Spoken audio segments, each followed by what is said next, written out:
país está um caos. O Bolsonaro já colocou tanque para desfilar nas ruas lá em Brasília. Tá falando contra as eleições de 2022, falando contra as instituições da democracia burguesa brasileira e agora tá convocando uma manifestação nacional que vai acontecer em Brasília, em São Paulo, no dia 7 de setembro, que tem em sua convocatória uma óbvia ameaça autoritária, ditatorial e golpista. Então o que é que tá acontecendo no nosso país? Que situação toda essa que nós estamos enfrentando? É isso que eu vou tentar debater um pouco aqui hoje nesse vídeo. Mas antes da gente começar, não esquece de se inscrever, compartilhar o vídeo, deixar a sua dúvida, seu comentário, sua sugestão e vamos ao debate.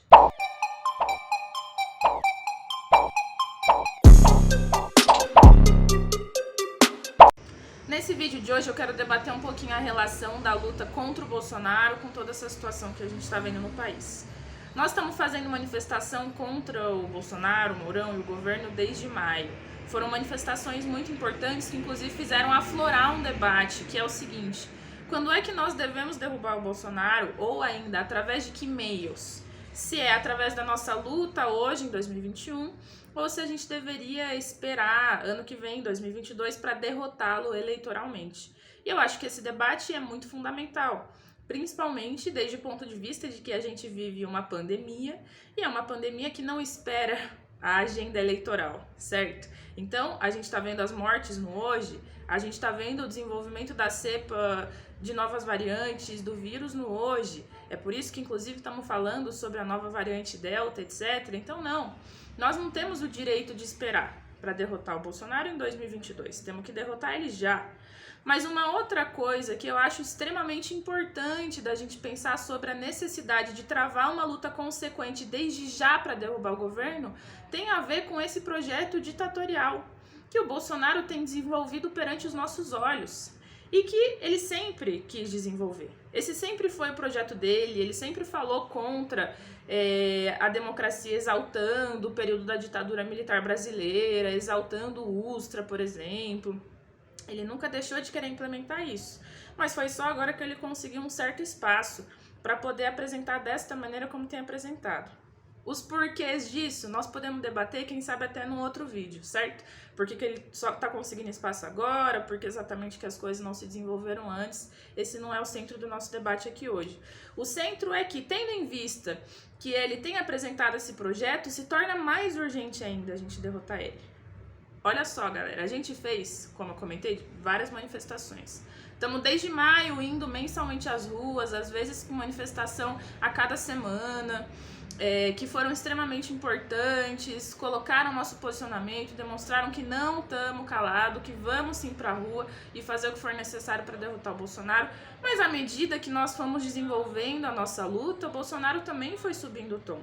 Então começou com o tema do voto impresso, depois ele colocou isso para votar, enviando tanque para fazer desfile na rua durante a votação. Aí ele começa a falar contra o TSE, Tribunal Superior Eleitoral, depois começa a falar contra o STF, começa a falar contra ministros do STF e agora está convocando essa manifestação. Então Bolsonaro também foi subindo o tom.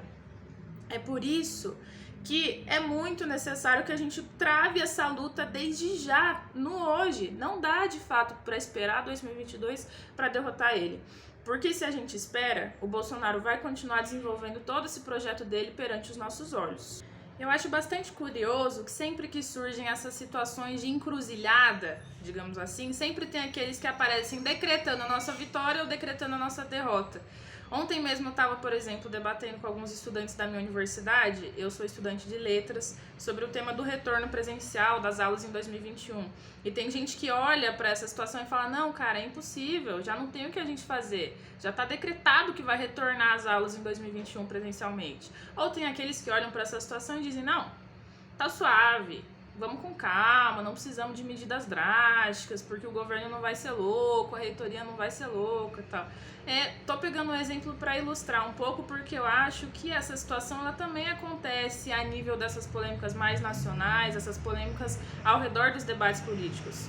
Frente a essa situação do Bolsonaro hoje no país, eu acho que aparecem aqueles decretando a nossa vitória, dizendo o seguinte: tá suavão, galera, não precisamos fazer nada, porque a burguesia não quer um golpe, o Biden e os Estados Unidos não vão deixar o Bolsonaro sair dos trilhos, as Forças Armadas, a PM, etc. Os comandantes já garantiram que não vão deixar a galera se insubordinar, etc. Então não precisamos nos preocupar.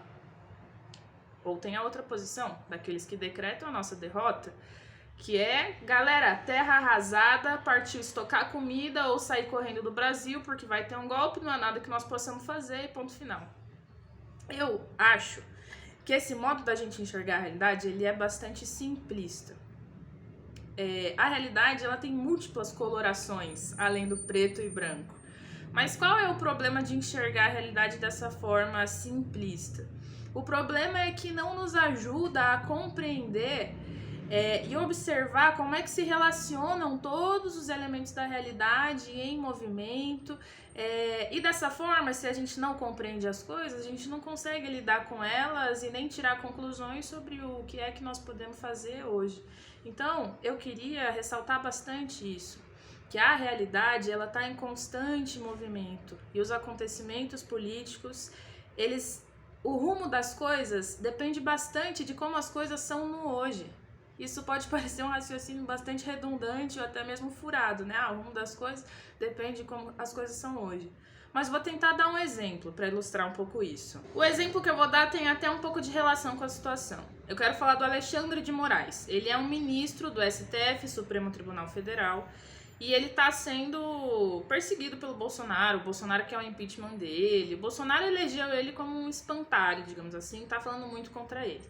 Mas se a gente pega o fio, puxa pela memória aí da trajetória política do Alexandre de Moraes, quem é ele? Aí a gente vai ver que Alexandre de Moraes foi indicado ao STF por ninguém mais e ninguém menos que Michel Temer em 2017. Então vejam só, o Alexandre de Moraes, como ele em pouquíssimo tempo, poucos anos, está ocupando posições bastante distintas, né? 2017, um dos defendidos, indicados pelo presidente da República, e agora em 2021 como um dos perseguidos pelo presidente. Vejam que eu não vou entrar nem nas razões de por que ele ocupou essas posições e por que isso aconteceu. Isso fica para depois. Mas eu acho que nós temos 3 lições dessa situação toda. As 2 primeiras lições rapidinhas, que eu também nem quero aprofundar, não é o tema desse vídeo. A primeira é que se a gente não tem critério de classe para analisar os acontecimentos da realidade, a gente pode relativizar tudo. Então um cara que ontem era nosso inimigo, hoje está sendo perseguido pelo nosso inimigo, então virou nosso aliado e ponto final. Aí você perde qualquer critério. A segunda lição é que há cisões entre a burguesia. O Alexandre de Moraes tem alguma relação com o PSDB, então o PSDB representa um setor da burguesia, o Bolsonaro representa o outro, e a gente poderia inclusive analisar como é que todos eles se relacionam, mas esse também não é nosso tema hoje. O que eu tô querendo chamar a atenção é para o seguinte, a terceira lição, que serve aqui para o nosso debate de agora. Em política, as coisas não são estáticas. É muito necessário que a gente compreenda as coisas em movimento e perceba como é isso, não tem verdades eternas e imutáveis. E é importante que a gente perceba o quê? Então, esse movimento, ou seja, essa múltipla coloração da realidade, como eu tinha comentado antes. Então tá, onde que eu quero chegar com todo esse debate? Eu quero dizer o seguinte, a nossa vitória, a nossa derrota, ela não está decretada de antemão. Nós precisamos agir no hoje para que a gente garanta a nossa vitória amanhã e derrote nossos inimigos. Mas vejam que a disputa está em aberto, os dados estão rolando, digamos assim. Nós fomos às ruas, fizemos manifestação, Bolsonaro foi subindo o tom, a disputa está em aberto. Para onde vai? Não dá para prever. Mas então, sabendo que há essa disputa em aberto e sabendo para onde nós não queremos ir, o que é que nós precisamos fazer no hoje? Então vamos lá. A primeira coisa que eu acho é que nós temos que continuar fazendo manifestações, indo pra rua, etc. Assim como já fizemos.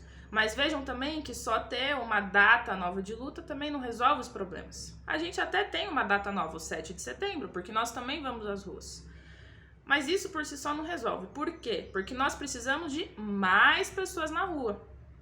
mais pessoas do que inclusive já participaram de qualquer outra manifestação. Então aqui está colocada também a necessidade de da gente pensar alternativas e caminhos para levar mais pessoas, para engrossar esse caldo, digamos assim. Uma greve geral seria uma alternativa bastante importante de colocar em movimento esses setores, como a gente fala, né, os batalhões pesados da classe trabalhadora, que quando param impacta direto ali o bolso dos caras. Seria uma alternativa para ajudar a engrossar esse caldo. Ou, por exemplo, nós, jovens estudantes, convocar cada vez mais nossos amigos, as pessoas dos nossos cursos, das nossas escolas, para irem às ruas, é bastante importante. Mas também só massificar e ter uma nova data de luta, tá resolvido, ponto final? Não, porque ainda falta uma alternativa de fundo. Uma alternativa que seja o seguinte: as pessoas ancorem o pé delas nessa luta no hoje, mas elas visualizem uma alternativa de fundo para a qual elas queiram caminhar. Que a gente se ancore no hoje, vislumbrando esse amanhã e fazendo com que o hoje caminhe para o amanhã. Então, essa alternativa que moralize a nossa luta, que faça com que a gente vá para a rua não com dúvida de o que vai entrar no lugar do Bolsonaro. Ah, é o Lula com a frente ampla dele, que inclusive está construindo com tudo aquilo de podre, bizarro, velho, caduco que existe na política brasileira? Essa é a alternativa para os jovens trabalhadores? Ou ainda, se a gente faz um impeachment, quem assume é o Mourão, será que é bem por aí? Ou o Ciro Gomes, ou o Luciano Huck, ou o Tabata Amaral, ou, sei lá, a dona do Magazine Luiza. São essas as nossas alternativas para onde é que a gente quer caminhar. Nós do Rebeldia dizemos para as pessoas que desde já tem que ser construída uma alternativa revolucionária e socialista. E isso é assim, não porque eu, Mandy, sou muito fã de revolução e quero muito fazer uma revolução. Não tem nada a ver com isso, tem a ver com o elemento de necessidade.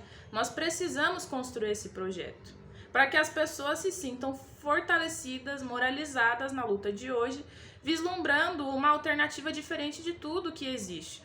Porque vejam, quantas foram as vezes, apenas na história da política brasileira, na história do desenvolvimento do capitalismo brasileiro, que apareceram alternativas autoritárias. O Bolsonaro não é o primeiro.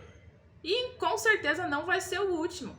Porque enquanto a gente não acaba com o sistema que engendra o surgimento de podridão, de corrupção, inclusive de autoritarismo, nós vamos ficar refém de surgirem novos bolsonarozinhos e figuras ameaçadoras amanhã.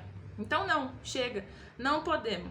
Essa alternativa revolucionária e socialista tem que ser construída desde já por esse objetivo.